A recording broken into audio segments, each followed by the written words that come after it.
ब्रह्मानन्दं परमसुखदं केवलं ज्ञानमूर्तिं द्वन्द्वातीतं गगनसदृशं तत्त्वमस्यादिलक्ष्यम् एकं नित्यं विमलमचलम् सर्वधी साक्षिभूतं भावातीतं त्रिगुणरहितं सद्गुरुं तं नमामि। आप सभी को नमस्कार।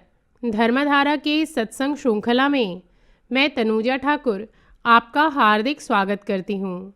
हमारे श्री गुरु एवं वैदिक उपासना पीठ के प्रेरणा स्रोत परात्पर गुरु परम पूज्य डॉक्टर जयंत बालाजी आठवले एवं हमारे आराध्य देव भगवान शिव के चरणों में वंदन कर आज का सत्संग आरंभ करती हूँ।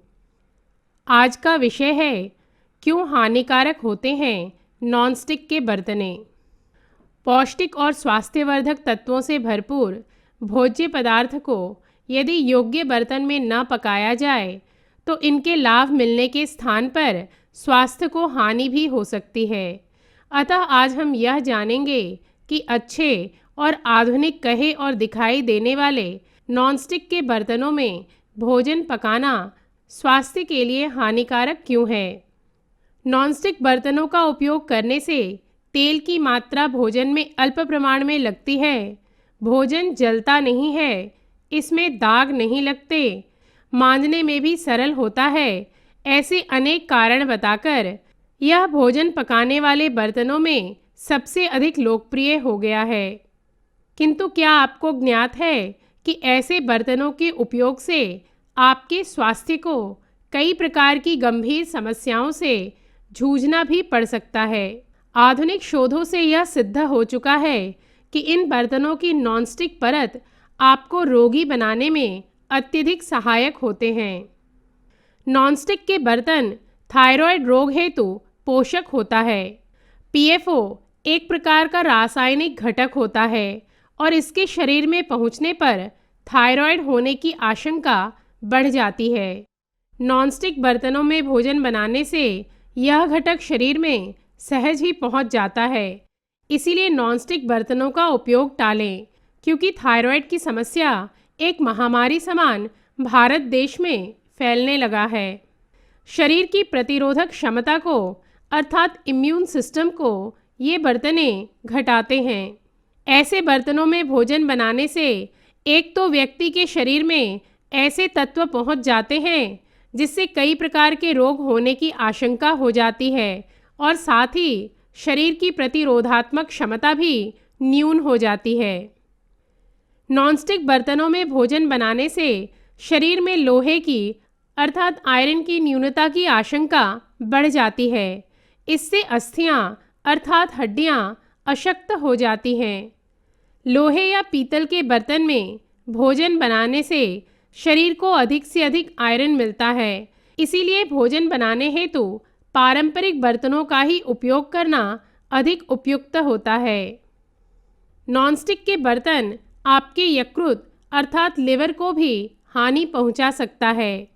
नॉनस्टिक बर्तनों से भोजन पकाते समय विषाक्त धुआं निकलता है जो पेट के लिए हानिकारक होता है।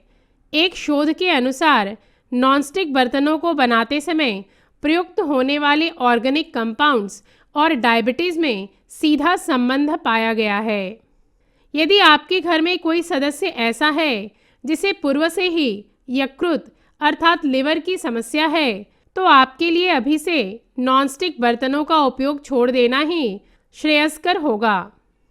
कई शोधों से यह ज्ञात हुआ है कि लोहे के स्थान पर नॉनस्टिक बर्तनों में भोजन बनाना हृदय के लिए घातक हो सकता है।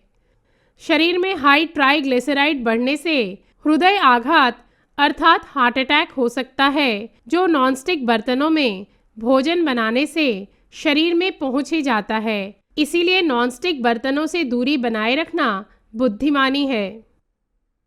जब आप नॉनस्टिक बर्तनों में भोजन बनाते हैं तो पीएफओ की मात्रा बढ़ने से शरीर में कोलेस्ट्रॉल भी बढ़ जाता है।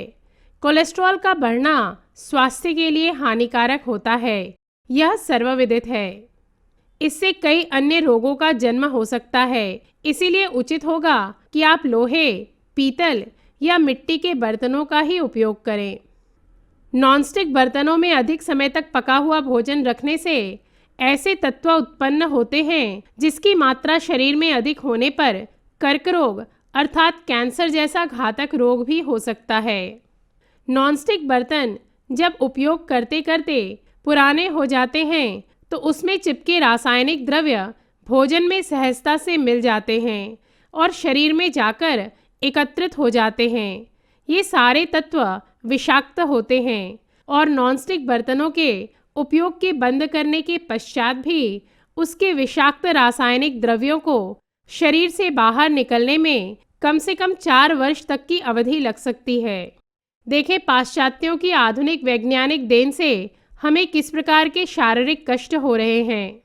अब आपको समझ में आ रहा होगा कि भारत में इतने अधिक शारीरिक व्याधि बढ़ने के कारणों में हमारी आधुनिक जीवन शैली एवं आधुनिक वैज्ञानिक उपकरण भी उतने ही उत्तरदायी हैं।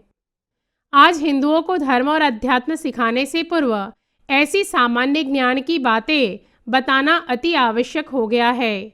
अतः इन सब के प्रति भी जागरूकता निर्माण करना अनिवार्य हो गया है, क्योंकि स्वस्थ शरीर ही साधना हेतु पोषक होता है।